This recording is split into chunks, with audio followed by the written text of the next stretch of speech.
hello. So to start this off, I want to kind of just put the ball in your court. Can you tell me what's hype right now with the Gladiators? What's going on and what's new and what should we be excited about going into season 2?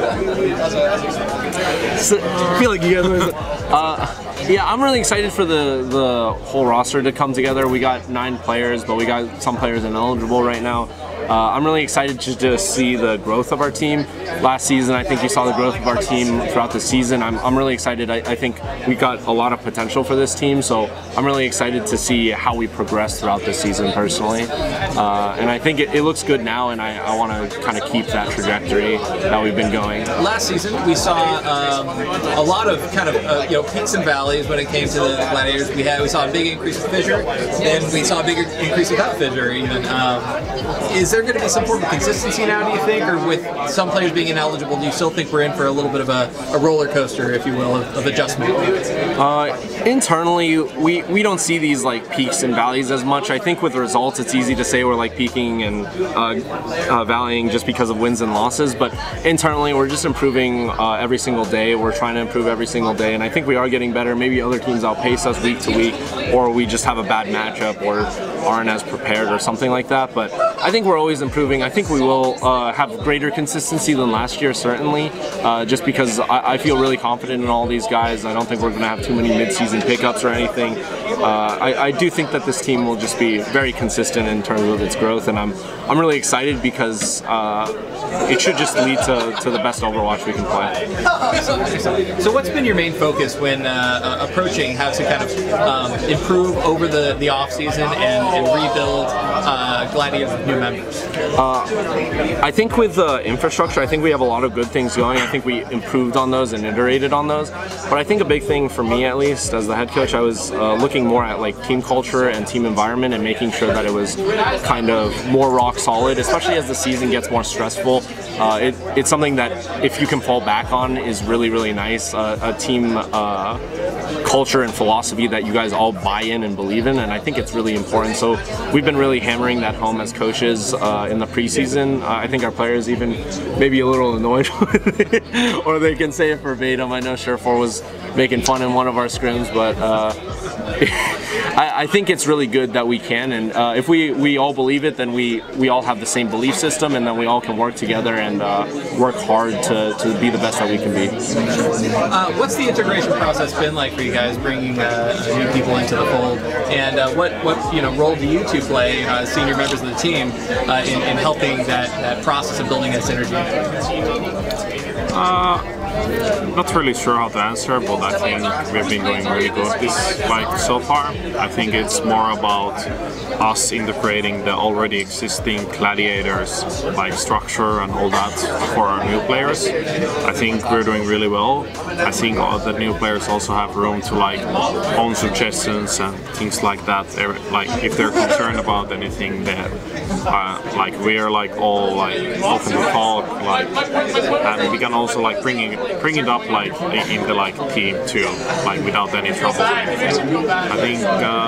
I think that's it. I kind of forgot the question we played. I mean, it's pretty much just playing the same way you usually play, or how you've been taught to play, so they just know how we play and how to change if they need to or anything like that. Sure. I kind of want to add, it's from my POV, it's kind of I get to some aspects, I maybe talk more or maybe talk less in certain things in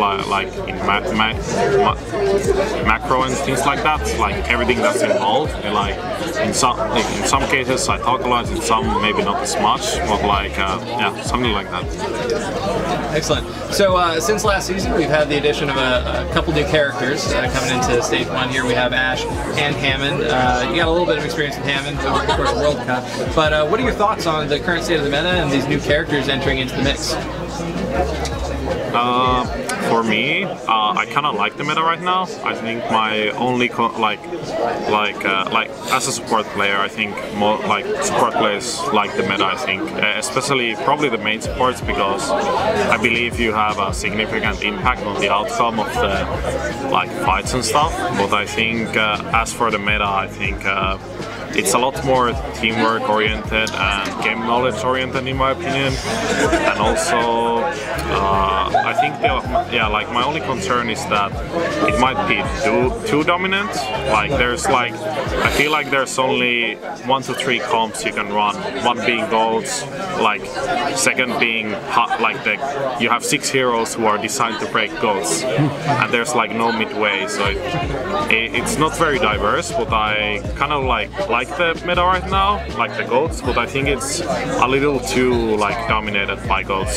So let's say if it was like only 50%, 40% of the time, it might be a lot better. Our DPS here, any thoughts on Ashe? She's not going to get played. Just not with Goats still in rotation like that? Gotcha. All right, well, let's focus a little bit more on Goats then. There's kind of a trend, if you look with the supports that have been introduced, they've kind of progressively gotten a little bit more aggro with each subsequent release and getting closer and closer to the front line. And partial result of that has been Goats. What are your thoughts on kind of the support class going forward and what needs to be changed or added to the mix in the next iterations of support characters? I think Frigate is kind of like a special case. They like want to make her like more of a tank and a support at the same time.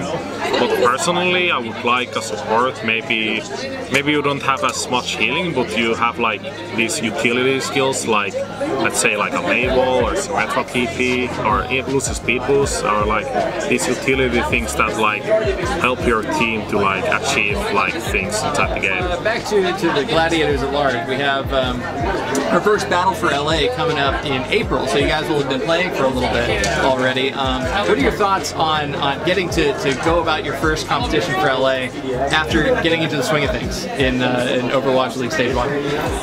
I think we're taking it match by match. April's a little far. We're mostly focused on February 14th, our match against Seoul, and then right after that, Shock.